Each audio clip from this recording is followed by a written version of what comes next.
Hey guys, Ponce here on the public test realm, and in this video I'm going to cover all the changes to the AD items and the tank items that have currently gone on with the PvE. If you want the actual numbers, the big list, and the original Riot Post explaining their decisions behind why they want to try and do this stuff, you can go check that out in the description below. I'll put a link there.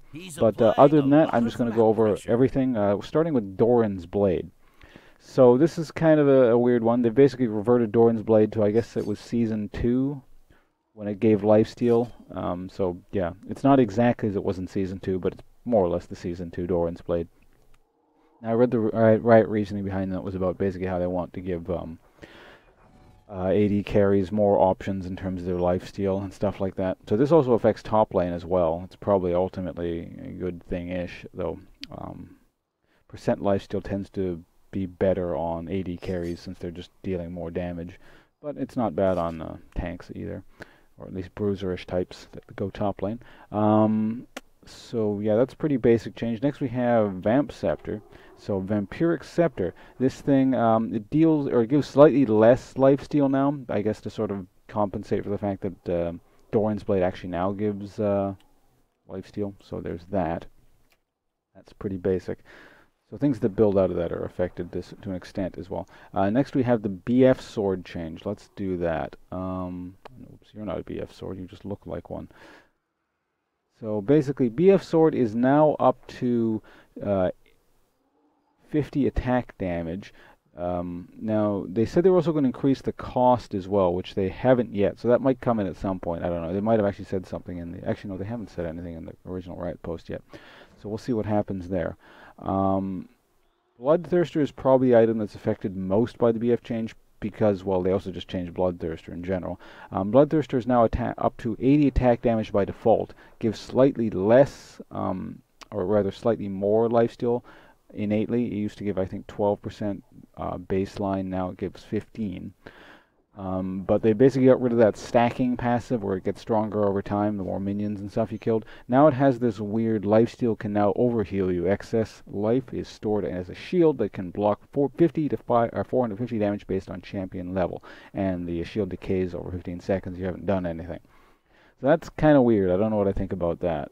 It largely looks like, in my opinion, probably what's going to happen is people are going to start going back to building Infinity Edge first.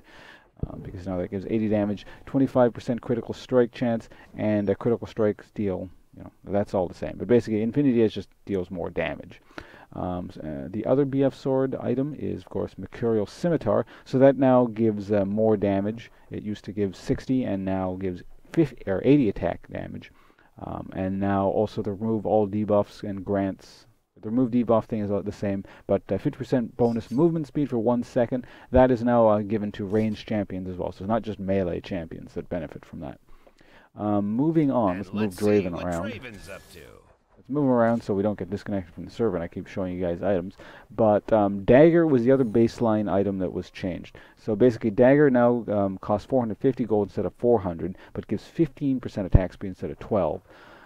So basically, Riot's reasoning behind this is they want people to have more attack speed early because late game, people kind of, their wording was basically attack speed, everyone has everything they need by the end, but early on, you don't really have that much, so they want to buff that up early a bit. Correspondingly, Zeal has been improved or buffed by 2% attack speed, now gives 20 as opposed to 18.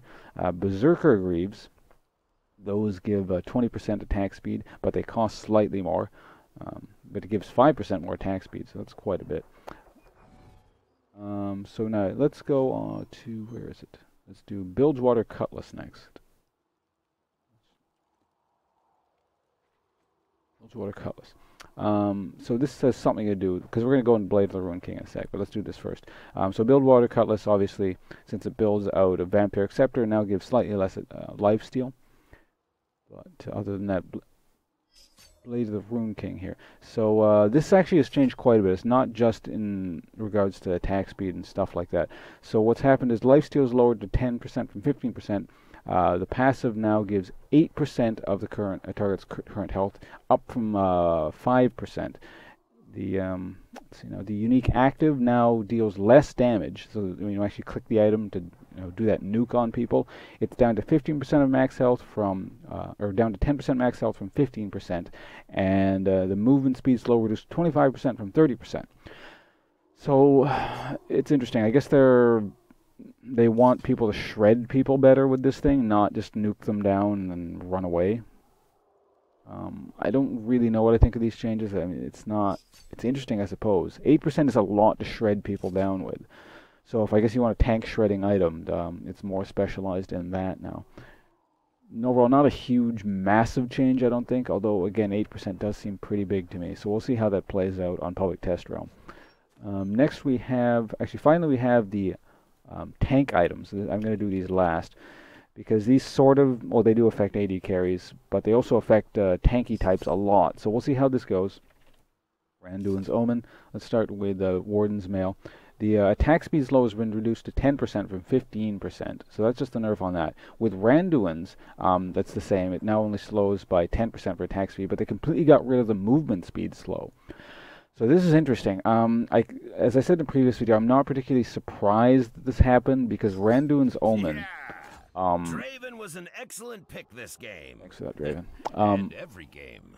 Alright, Draven, that's enough. Anyway, Randuin's Omen, yeah, it's a really good item. Basically, I can't think of a tank type I don't build it on. Like, it's just kind of your go-to tank item.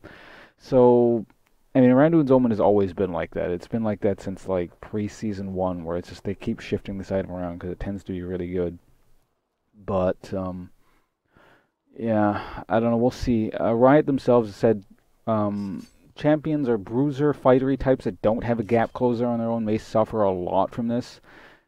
And for the time being, it may suck for you guys. But yeah, in general, it's not going to affect me as much because I played Jarvan and I just EQ onto people. But it's always kind of crappy when people nerf you. But I don't know. Randuin's Omen was making AD carry life kind of hell for a while. So I understand why it's happening. We'll see again how it plays out. This is Public Test Realm, so that's what it's here for. But yeah, that's it for the tank and AD, or AD and tank items. Next time I'm going to do support and sort of mage items. But yeah, thanks for watching. And if you're curious about any of the specific changes, I highly recommend you, again, go to the description and click on the link. Go to the original Riot Post, and they'll talk about what's being discussed here slightly more elegantly, and less speculation and sort of my unprofessional input, I suppose. But yeah, I'll see you guys around. Thanks for watching. Goodbye.